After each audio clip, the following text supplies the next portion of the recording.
এই 6টি বৈশিষ্ট্য এবং এই 6টি গুণ যাদের মধ্যে থাকবে, আল্লাহ রাব্বুল আলামিন তাদের জন্য ওয়াদা করেছেন যে এই লোকগুলোকে আল্লাহ তাআলা মাগফিরাত এবং ক্ষমার ঘোষণা দিবেন। তাদের জন্য আল্লাহর তরফ থেকে কি থাকবে? তাদের প্রতিদান থাকবে, আল্লাহর কাছ থেকে তারা ক্ষমা পাবে, মাগফিরাত লাভ করবে, তাদের জীবনের ভুল ত্রুটি আল্লাহ তাআলা মাফ করে দিবেন। আর তাদেরকে আল্লাহ রাব্বুল আলামিন ঈমানদারের সবচেয়ে বড় কাঙ্ক্ষিত টার্গেট এবং লক্ষ্য জান্নাত দান করবেন ইনশাআল্লাহ। কোন সেই 6টি গুণ, যে গুণ একজন মুত্তাকি মানুষের মধ্যে অবশ্যই থাকতে হবে, এবং এই গুণগুলো আমাদেরকে কিয়ামতের ভয়াবহতম দিনে আল্লাহর কাছ থেকে মাগফিরাত এনে দিবে এবং জান্নাত নিশ্চিত করে দিবে। জানা দরকার আছে না নাই? আসুন আমরা সেই 6টি গুণের সাথে পরিচিত হই। যদিও মুত্তাকিদের প্রায় 40টিরও বেশি গুণের কথা কোরআনে আল্লাহ তাআলা আলোকপাত করেছেন। নবী করিম সাল্লাল্লাহু আলাইহি সাল্লামের বহু হাদিসে মুত্তাকিদের বহু গুণের কথা আলোকপাত হয়েছে। সেগুলো নিয়ে একটি দীর্ঘ আলোচনায় আমরা চেষ্টা করেছি মুত্তাকিদের কোরআন হাদিসে যতগুলো গুণ বলেছে সে সবগুলোকে একত্র করার। আজকে শুধুমাত্র আমরা সূরা আলে ইমরানের 133 থেকে 36 আয়াতগুলোর মাধ্যমে এখান থেকে মুত্তাকিদের 6টি বিশেষ গুণের কথা উল্লেখ করব। এই গুণগুলো যদি আপনার মধ্যে থাকে তো আল্লাহর শুকর আদায় করবেন, আর যদি না থাকে এই মজলিসে বসে এইখানেই মনে মনে নিয়ত করবেন যে আল্লাহর কোরআনে একটা গুণের কথা বলা আছে অথচ আমার মধ্যে নাই, আমি কেমন মুসলমান। অতএব এই মজলিস থেকে নিয়ত করবেন, তাহলে এই গুণটা আমাকে অর্জন করতে হবে ইনশাআল্লাহ। আল্লাহ তাআলা আমাদের সবাইকে এই গুণগুলো অর্জন করে যাওয়ার তৌফিক দান করুন। মোহতারাম হাজরিন, আল্লাহ রাব্বুল আলামিন বলেছেন ওয়াসারিউ ইলা মাগফিরাতিন মির রাব্বিকুম ওয়া জান্নাতিন আরদুহা কাআরদিস সামাওয়াতি ওয়াল আরদ। তোমরা আল্লাহর মাগফিরাতের দিকে দৌড়াও, প্রতিযোগিতা করো, অগ্রসর হও এবং জান্নাতের দিকে অগ্রসর হও, যে জান্নাতের প্রস্থ এই নবমণ্ডল এবং ভূমণ্ডল সমূহের যে দূরত্ব আছে, এ দুয়ের মধ্যে যত পার্থক্য আছে এরকম, সেই জান্নাতের দিকে তোমরা দৌড়াও, প্রতিযোগিতা করো, সেদিকে অগ্রসর হও, মুসারাআ করো। আল্লাহর মাগফিরাত এবং জান্নাতের দিকে তোমরা অগ্রসর হও, সেদিকে অগ্রসর হও, সেদিকে আগাও। যেই জান্নাত আল্লাহ তৈরি করেছেন উইদ্দাত লিল মুত্তাকিন, মুত্তাকিদের জন্য। জান্নাত কাদের জন্য তৈরি হয়েছে ভাই? মুত্তাকিদের জন্য। নামে মাত্র মুসলমান, তাকওয়া তাহারাতের নামগন্ধ নাই, জান্নাত তাদের জন্য তৈরি হয় নাই ভাই। জান্নাত তৈরি হয়েছে আল্লাহর সেসব বান্দাদের জন্য যারা শুধু নামে মুসলমান না, যারা মুসলমানের মধ্যে আফার ক্লাসের মুসলমান, যারা মুত্তাকি। আল্লাহ তাআলা আমাদের সবাইকে মুত্তাকি হওয়ার তৌফিক দান করুন।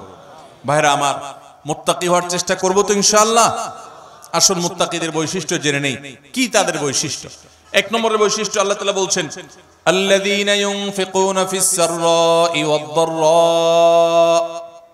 1 নম্বরের বৈশিষ্ট্য হলো তারা সুখে দুঃখে, যখন তাদের সচ্ছলতা থাকে তখন, আবার যখন টাকা পয়সার টানাটানি থাকে তখন, সব সময় তারা আল্লাহকে খুশি করার জন্য যে জায়গায় দান করলে আল্লাহ খুশি হবেন, ভালো কাজে, অসহায় মানুষের সেবায়, মসজিদ মাদ্রাসায়, কল্যাণমূলক কাজে, সাদকায়ে জারিয়ায়, যে কোনো ভালো কাজে আল্লাহকে খুশি করার জন্য দান করে।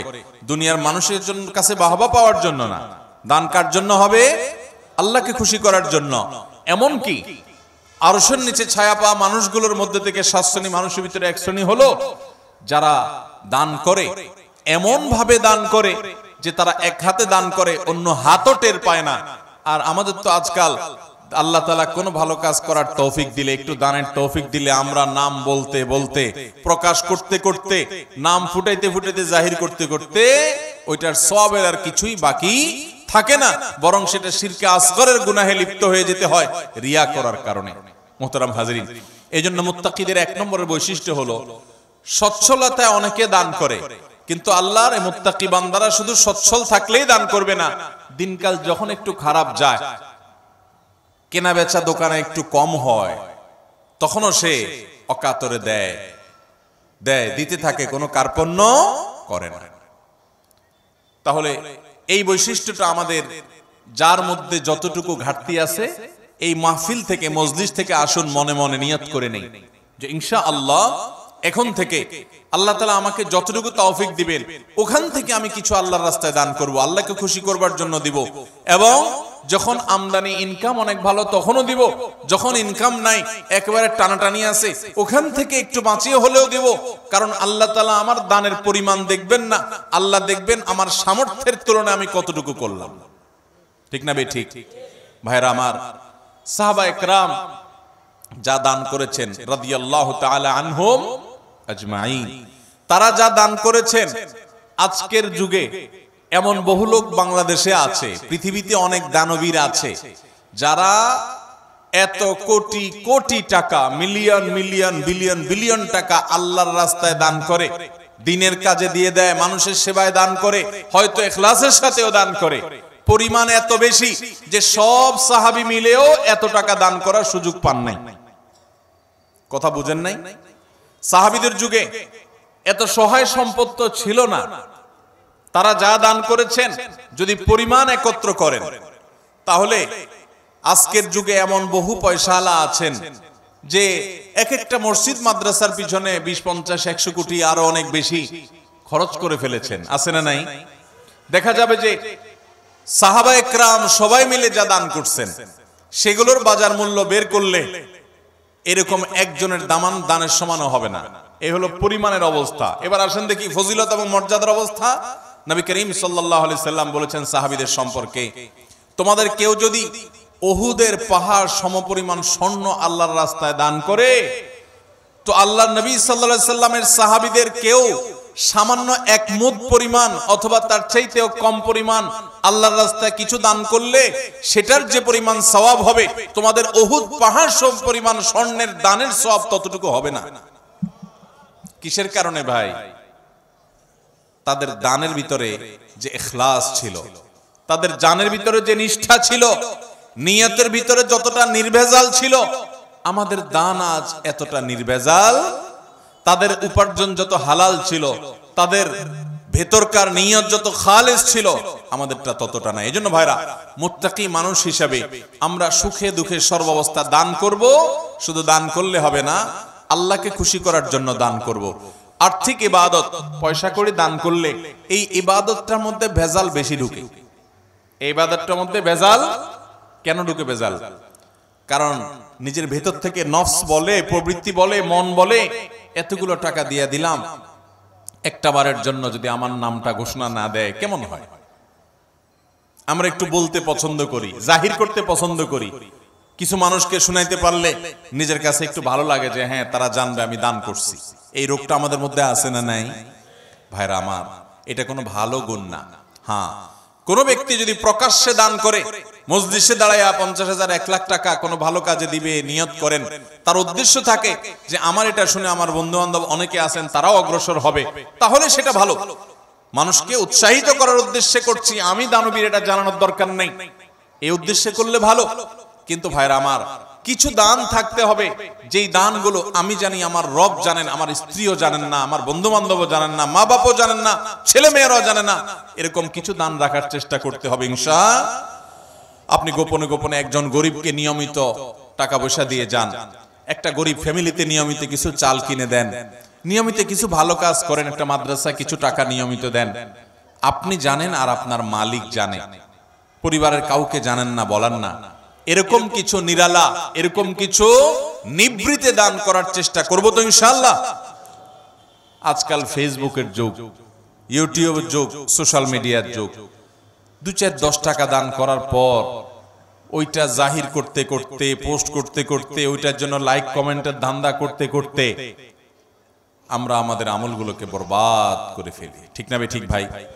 অতএব সুখের সময় দান তো অনেকেই করে, দুঃখে কষ্টের সময়, টানাটানের সময় আমরা দান করব তো ইনশাআল্লাহ। যতটুকু আছে ওখান থেকে কষ্ট করে দান করব। অনেক সময় কষ্টের সময়ের 10 টাকা সচ্ছল সময়ের 10,000 টাকা চাইতে বেশি উত্তম হতে পারে। আল্লাহ দেখবেন যে আপনার আছেই 100 টাকা, সেখান থেকে আপনি 10 টাকা দিয়ে দিয়েছেন, আরেকজনের লক্ষ লক্ষ টাকা আছে সেখান থেকে 10,000 দিছে, অতএব তার চাইতে আপনার ত্যাগের পরিমাণ বেশি। অতএব সর্বাবস্থা দান করব তো ইনশাআল্লাহ। ইমানদার এবং মুত্তাকি যাদের জন্য জান্নাত তৈরি করা হয়েছে, তাদের দ্বিতীয় বৈশিষ্ট্য হলো ওয়াল কাযিমিন, যারা তাদের ক্রোধ, গোস্বা এবং রাগকে সংবরণ করে। বহু মানুষ আছে ভাইরা আমাদের সমাজে, রাগ উঠলে আর মাথা ঠিক থাকে না, আছে না নাই? বরং বেশিরভাগ মানুষই আমরা এই রোগের রোগী। কি বলেন? রাগ উঠলে মাথা ঠিক থাকে না। জান্নাত যাদের হবে, যারা জান্নাতের মালিক হবে, যারা আল্লাহর পক্ষ থেকে মাগফিরাতকে পুরস্কার হিসাবে পাবে, ক্ষমা লাভের তৌফিক হবে যাদের, এই মানুষগুলোর দ্বিতীয় বৈশিষ্ট্য, মুত্তাকিদের বৈশিষ্ট্য আল্লাহ বলেছেন ওয়াল কাযিমিনাল গাইজ। তারা রাগ ক্রোধকে কি করবে? নিয়ন্ত্রণ করবে, সংবরণ করবে, আটকে ধরে রাখবে। একটা জায়গায় মারাত্মক মেজাজ গরম হয়েছে কারোর উল্টাপাল্টা কথার কারণে, এমন রাগ উঠছে, এখন মনে চাচ্ছে যে ধরে কয়েকটা লাগাই দেই, উথাম থাম মারি, দু চারটা মুখ খারাপ করে বলে ফেলি, একটু ভাঙচুর করি, চিল্লাচিল্লি করি, করার সুযোগও আছে। কিন্তু ওই যে জান্নাত পাওয়ার আশায়, আল্লাহর কাছে প্রিয় বান্দা হওয়ার আশায়, আল্লাহর কাছ থেকে কিয়ামতের ময়দানে ক্ষমা লাভের আশায় সে নিজের রাগটাকে নিয়ন্ত্রণ করে, সংবরণ করে, হজম করে ঢোক গিলে ফেলেছে। রাগটা প্রকাশ করে নাই, বহুত কষ্টে মুখটা লাল হয়ে গেছে, কিন্তু মুখ দিয়ে কিছু বাইর হয় নাই, হাত দিয়ে কিছু করে নাই, জায়গা থেকে সরে গেছে, ওই স্থান ত্যাগ করে গেছে, নিজেকে নিয়ন্ত্রণ করার চেষ্টা করছে। আল্লাহর এই বান্দারা অনেক শ্রেষ্ঠ বান্দা, অনেক প্রিয় বান্দা। এই গুণটা আমাদের আনার জন্য যুদ্ধ করতে হবে, নিজের সঙ্গে সংগ্রাম করতে হবে। ঘরে ঘরে আজ অশান্তি, সমাজে সমাজে আজ অশান্তি, পরিবারে পরিবারে আজ অশান্তি। এই দোষটার কারণে, এই ত্রুটির কারণে। স্বামীর কথা স্ত্রী সহ্য করে না, স্ত্রীর কথা স্বামী সহ্য করে না, বাপ মার কথা ছেলে মেয়ের সহ্য হয় না, ছেলে মেয়ের কথা বাপ মার সহ্য হয় না, ভাইয়ের কথা ভাইয়ের সহ্য হয় না, কাস্টমারের কথা দোকান মালিকের সহ্য হয় না, মালিকের কথা শ্রমিকের সহ্য হয় না, একজনেরটা আরেকজনের সহ্য হয় না, আর লেগে যায় গন্ডগোল। দুনিয়াতেও ক্ষতিগ্রস্ত হয়, লজ্জিত হয়, লাঞ্ছিত হয়, ছোট হয়, আখিরাতে তার ধ্বংস হয়ে যায়। ঠিক না ভাই? ঠিক। এক সাহাবী এসে বলছেন, ইয়া রাসূলুল্লাহ আউসিনি, আমাকে আপনি একটু উপদেশ দেন। নবী করিম সাল্লাল্লাহু আলাইহি ওয়াসাল্লাম বলেছেন, লা তাগদাব, তোমার জন্য উপদেশ হলো তুমি রাগ করবা না। বলেন যে ইয়া রাসূলুল্লাহ এটা বুঝলাম, আরেকটা উপদেশ করেন। নবী করিম সাল্লাল্লাহু আলাইহি ওয়াসাল্লাম বলেছেন, দ্বিতীয় উপদেশও হলো রাগ করবা না। বলে ইয়া রাসূলুল্লাহ বুঝলাম, আরেকটা করেন। নবী করিম সাল্লাল্লাহু আলাইহি ওয়াসাল্লাম বলেছেন, লা তাগদাব, তৃতীয় উপদেশও তোমার জন্য একটাই, যে রাগ করবা না। এরপর নবী করিম সাল্লাল্লাহু আলাইহি ওয়াসাল্লাম বলেছেন একবার, লা তাগদাব ওয়ালাকাল জান্নাহ, রাগ করবা না, জান্নাত তোমার হবে। রাগ করবা না, জান্নাত তোমার হবে। বদরাগী বদমেজাজি ভাইরা বোনেরা আমার, নিজেকে নিয়ন্ত্রণ করার চেষ্টা করব তো ইনশাআল্লাহ।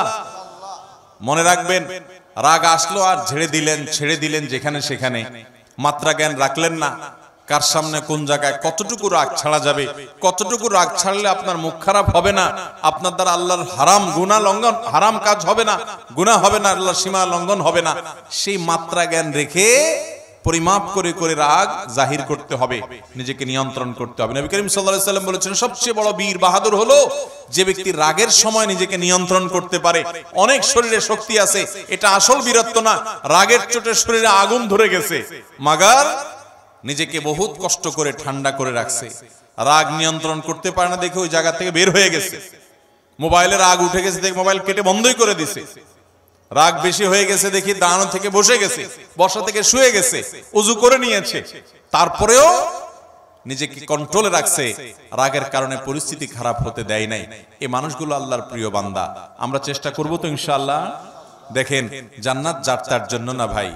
বদমেজাজি, হটমেজাজি, রাগের চোটে যা তা বলেন, যা তা করেন, আপনার জন্য জান্নাত নয়। অতএব যুদ্ধ করব তো ইনশাআল্লাহ। শত সহস্র মামলা মোকদ্দমা, খুন, গন্ডগোল, ফাসাদ, মারামারি, এগুলো সব বন্ধ হয়ে যাবে যদি আমরা ঈমানদাররা মুত্তাকিদের এই গুণটা অর্জন করি, ওয়াল কাযিমিনাল গাইস। চেষ্টা করব তো রাগ নিয়ন্ত্রণ করার ইনশাআল্লাহ। নাম্বার 3, ওয়াল আফিনা আনিন নাস। 3 নম্বর বৈশিষ্ট্য হলো এই মুত্তাকিদের জন্য, যাদেরকে আল্লাহ তাআলা মাগফিরাত পুরস্কার হিসেবে দিবেন। দুনিয়া থেকে মানুষ যাবে আখিরাতে ভয়ে নিজের অপরাধ পাপাচার নিয়ে পেরেশান থাকবে, আল্লাহ তাআলা বলবেন পুরস্কার নাও, পুরস্কার। পুরস্কার কি? তোমার সব গুনাহ মাফ করে দিলাম আর তোমার জন্য জান্নাত বরাদ্দ করে দিলাম। সেই বৈশিষ্ট্যগুলো অর্জন করতে পারলে, 6টা বৈশিষ্ট্য অর্জন করতে পারলে এই দুটি নিয়ামত পাওয়া যাবে আল্লাহ। তার ভিতরে 3 নম্বর বৈশিষ্ট্য হলো ওয়াল আফিনা আনিন নাস, মানুষকে ক্ষমা করতে জানতে হবে।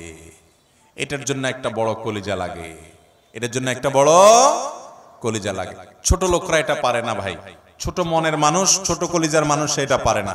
কি আমার সাথে এমন কথা বললো, এত বড় সাহস, এটা জীবনে ভোলা যায় না, আমি এটা কোনোভাবে বলতে পারবো না, না এটা আমার চোখের সামনে যেন না আসে। ঠিক আছে, রাগ যখন ওঠে, মাথা যখন হট মেজাজ হয়, তখন আপনার 1 দিন 2 দিন 3 দিন পর্যন্ত এরকম থাকতে পারে।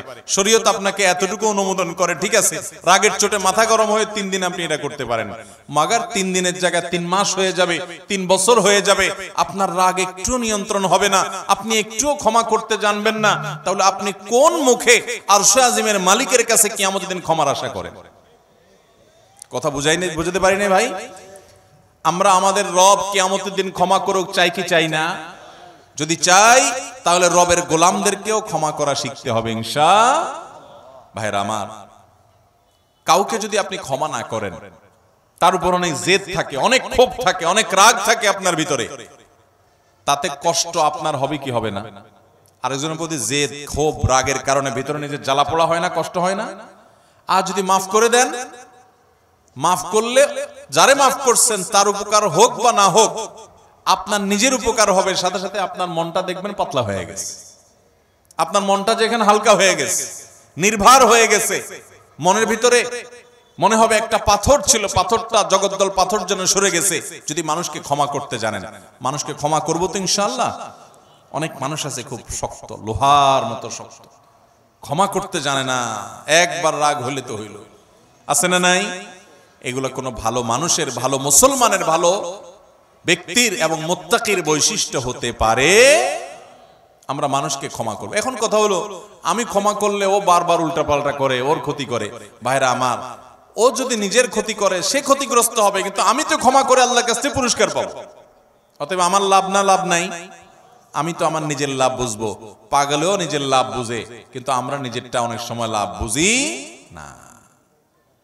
নিজের লস করে হলেও আরেকজনের উপকার করার চেষ্টা করি। আরে ভাই, তার সংশোধন যদি না হয়, আমার অধীনস্থ হলে তাকে আমি শাসন করব, জোর করব, জবরদস্তি করব, রাগ করব, নিয়ন্ত্রিত রাগ, যে রাগের ভিতরে কটু কথা থাকবে না, বিশ্রী কথা থাকবে না, গালমন্দ থাকবে না, জুলুম থাকবে না, সেরকম রাগ করব অধীনস্থ হলে। কিন্তু সেটাও নিয়ন্ত্রিত রাগ হতে হবে। আর মনে রাখতে হবে, ক্ষমা করতে জানলে আল্লাহ ক্ষমা করবেন ইনশাআল্লাহ। কোন এক সালাফ, তার অধীনস্থ বারবার একই ভুল করে, বারবার একই ভুল করে, তো এতবার একই ভুল করার কারণে উনি রাগ হয়ে বলছেন, তোমাকে কতবার আর ক্ষমা করবো এই একটা ভুলের কারণে? তখন সে কানে কানে ওনাকে বলছেন, কিয়ামতের ময়দানে আল্লাহর কাছে দুনিয়াতে একই পাপ যতবার করার পরও মাপের আশা রাখেন, আমাকে ততবার করলেই হবে। আল্লাহ তাআলা আমাদেরকে মানুষকে ক্ষমা করার মতো উদার মন মানসিকতা লালন করার তৌফিক দান করুন। তাহলে মুত্তাকিদের 3 নম্বর বৈশিষ্ট্য হলো ওয়াল আফিনা আনিন নাস, যারা মানুষকে ক্ষমা করে।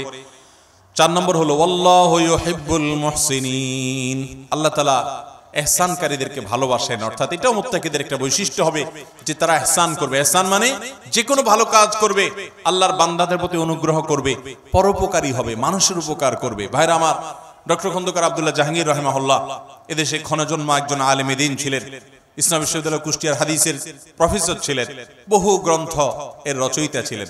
স্যার রাহিমাহুল্লাহ বলেছেন যে আল্লাহ তাআলা আমাকে কোরআন হাদিসের যতটুকু ইলম দিয়েছেন, দেশে বিদেশে বিভিন্ন ইউনিভার্সিটিতে মাদ্রাসায় দীর্ঘকাল পড়াশোনা করে, শিক্ষকতা করে, ইউনিভার্সিটিতে হাদিস পড়ায় যতটুকু আমি কোরআন হাদিস এবং ইসলামের বই পুস্তক পড়ে ইলম অর্জন করেছি, আমি বুঝেছি গোটা ইসলামের জিস্ট 2টা কথা। তার একটা হলো আল্লাহর প্রতি ঈমান আনার পর এবং আল্লাহর মৌলিক মোটা মোটা ফরজ বিধানগুলো মানার পর আল্লাহর জমিনে যে আমলটাতে আল্লাহ সবচেয়ে বেশি খুশি হন, সেটা হলো কোনো মানুষ যখন কোনো মানুষের উপকার করে।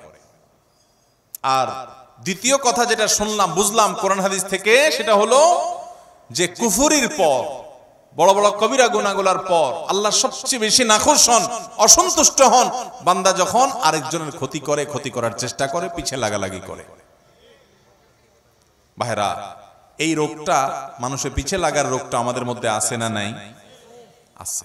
অযথা দেখবেন মহিলাদের মধ্যে এই রোগ আছে, দোকানদারদের মধ্যে এই রোগ আছে, রাজনীতিবিদদের মধ্যে এই রোগ আছে, হুজুরদের মধ্যে এই রোগ আছে, সাধারণ মানুষের মধ্যে এই রোগ আছে যে পিছে লাগ, এর গোষ্ঠী উদ্ধার কর। আছে না নাই? ইমানদার কারোর পিছে লাগবে না ভাই। ইমানদার নিজের চরকায় তেল দিবে। আমার কি হবে কিয়ামতের ময়দানে আমি জানি না। জীবনে 4 রাকাত নামাজ ঠিক মতো নামাজ পড়ে মনোযোগের সাথে খুশুখুশুর সাথে পড়ে আল্লাহর কাছে পেশ করার মতো রেডি করতে পারি নাই। কত ত্রুটি, কত মনোযোগ কোন দিক চলে যায়। সেখানে আমি সারা দুনিয়ার মানুষকে নিয়ে লাগবো, আমার নিজের কি হবে সেই চিন্তা করবে। সেই সাথে অন্যের ইসলাহ করব, মানুষের ক্ষতি করার উদ্দেশ্যে, ছিদ্র বের করার উদ্দেশ্যে, দোষ ধরার উদ্দেশ্যে পিছনে লাগালাগি করা। ধর্মের নামে, ইসলামের নামে আমরা অনেক সময় এক গ্রুপ আরেক গ্রুপের বিরুদ্ধে লাগি কি লাগি না ভাইরা, ফেসবুকে, সোশ্যাল মিডিয়াতে, অনলাইনে, অফলাইনে। তো ইমানদার এটা করবে না। ইমানদার পরোপকারী হবে, মানুষের কল্যাণকামী হবে, ইহসান করবে এবং যে কোনো ভালো কাজ পাইলেই সেটা করার চেষ্টা করবে। আল্লাহু ইউহিব্বুল মুহসিনিন। 5 নম্বর বৈশিষ্ট্য হলো ওয়াল্লাযীনা ইযা ফাআলু ফাহিশাতান আও যালামু আনফুসাহুম যাকারুল্লাহ। যারা কোন অশ্লীল, অন্যায়, জিনা, ব্যভিচার, অপরাধমূলক যে কোনো কর্মকাণ্ড, কোন একটা গুনাহের কাজ করে ফেলেছে, কারো গীবত করে ফেলেছে, কাউকে কষ্ট দিয়ে ফেলেছে বা কোন একটা গুনাহ করে ফেলেছে। ওয়াল্লাযীনা ইযা ফাআলু ফাহিশাতান আও যালামু আনফুসাহুম, অথবা নিজের প্রতি নিজে অবিচার করেছে। ভাইরা আমার, আমরা গুনাহ করলে কার ক্ষতি হয়? আল্লাহর ক্ষতি হয়। আল্লাহর কোন হুকুম লঙ্ঘন করলে আল্লাহর ক্ষতি হয়। আল্লাহর কোন ঠেকা আছে ভাই? আমরা দুনিয়ার সব মানুষ মিলে যদি একত্র হয়ে সবাই মিলে যদি হারামে চলে যাই, আল্লাহর কোনো লস আছে? আল্লাহর কোনো লস নাই। আর আমরা সবাই মিলে যদি আল্লাহর গোলামি শুরু করে দিই, আল্লাহর কোনো লাভ আছে? আল্লাহর কোনো ঠেকা নাই ভাই। এই জন্য নিজে অপরাধ করে, পাপ করে যে নিজের প্রতি অবিচার করি, আও যালামু আনফুসাহুম, নিজের প্রতি যদি নিজে অবিচার করেন, অশ্লীল কাজে লিপ্ত হন, এরকম কোন কাজ করার পর যাকারুল্লাহ, আল্লাহর কথা স্মরণ হয়, রে আমার সৃষ্টিকর্তা আল্লাহ তো দেখছেন, তার কাছে তো জবাবদিহি করতে হবে, এটা মনে হওয়ার সঙ্গে সঙ্গে ফাস্তাগফারু লিযুনুবিহিম, সাথে সাথে ওই অপরাধের জন্য আল্লাহর কাছে মাপ চায়। ওমাইয়াগফিরুয যুনুবা ইল্লাল্লাহ, আর সে জানে আল্লাহ ছাড়া কেউ মাফ করতে পারবে না এই অপরাধ থেকে। এজন্য সে আল্লাহর কাছে ওইভাবে কায় মনোবাক্যে মাপ চায়। এই বৈশিষ্ট্যটা থাকবে যাদের, মুত্তাকিদের, যে কোনো গুনাহ হলে মানুষ হিসাবে গুনাহ হয়ে যেতে পারে, যখনই গুনাহ হয়ে যাবে সাথে সাথে বিলম্ব না করে দ্রুততার সাথে আল্লাহর কাছে মাপ চাইবে। আল্লাহর কথা স্মরণ হবে, আরে আমি তো এটা করতে পারি না, ইমানদার হিসাবে, জান্নাত প্রত্যাশী মানুষ হিসাবে সে আল্লাহর কাছে মাপ চাবে। 6 নম্বর বৈশিষ্ট্য হলো ওয়ালাম ইউসিরু আলা মা ফাআলু ওয়া হুম ইয়ালামুন, এবং একটা পাপ একবার হয়ে গেলে নিজেকে নিজে সে ভৎসনা করে, রাগ করে, নিয়ন্ত্রণ করে, আর সে সেই অপরাধের ধারে কাছেও যায় না। একবার হয়ে গেছে, আল্লাহর কাছে মাপ চাইছে, আর যেন না হয় সেজন্য সে আপ্রাণ চেষ্টা করে। এটা হলো 6 নম্বরের বৈশিষ্ট্য। এই বৈশিষ্ট্যগুলো আবারও আমি এক নজরে বলে দিচ্ছি। নাম্বার 1, যারা দান করে সুখে দুঃখে সর্বাবস্থায়। নাম্বার 2, যারা নিজের রাগ গুসাকে নিয়ন্ত্রণ করে, কন্ট্রোল করে। নাম্বার 3, যারা মানুষকে ক্ষমা করে। নাম্বার 4, যারা মানুষের প্রতি ইহসান করে এবং যে কোনো ভালো কাজ সে করার চেষ্টা করে। নাম্বার 5, কোনো অশ্লীল কাজ করলে, কোনো গুনাহের কাজ করলে, নিজের প্রতি নিজে জুলুম অবিচার করে ফেললে সাথে সাথে আল্লাহর কথা স্মরণ হওয়ার সাথে সাথে সে ক্ষমা চায়, মাপ চায়, ফিরে আসে। আর নাম্বার 6, সেই পাপ কাজ আর কখনো করে না।